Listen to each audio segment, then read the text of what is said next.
So in this next example, we're asked to find each unknown measure. What is the length of side A if the perimeter, let's highlight that word, is equivalent to 1,471 millimeters? Well, we already know if you take the sum of all of the side lengths, it equals the perimeter. So let's just go ahead and write down that the perimeter has already been given to us. We know the value already. It's 1,471. Well, what we're asked to do in this problem is find the unknown value for side length A. So can the perimeter and these four known values help us find this side length of side A? Yeah, absolutely. So what I'm going to do is just focus on the four known values that have been given to us in this figure. If we were to add them together, so 416, I'm going to add 272 to it, 201 to that, and also 289. If we add all of these values up together, let's see what happens. Well, let's change pen colors real quick. If I were to add 6 and 2 together, we get 8 plus 1 is 9 plus 9 is 18. And I'm just going to carry that 1. So 1 plus 1 is 2 plus 7 is 9.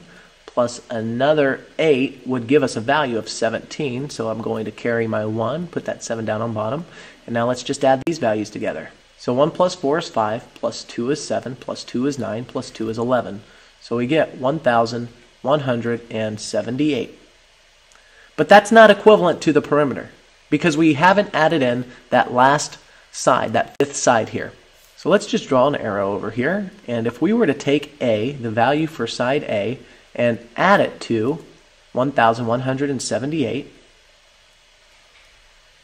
then it would be equivalent to the perimeter, 1,471.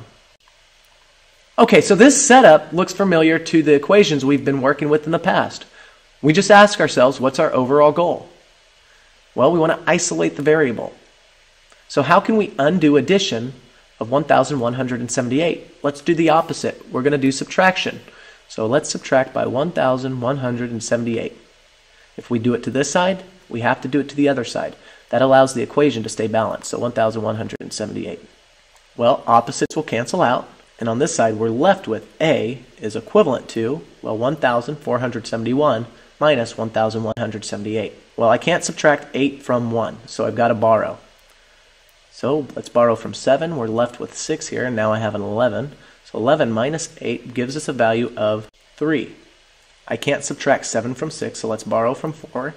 And I've got 3 left over here, and 16 minus 7 gives us a value of 9. 3 minus 1 is 2. And we have 1 minus 1, which gives us a value of 0. So A is equivalent to 293, don't forget your units, millimeters. Let's write that down. And let's go ahead and box up this problem.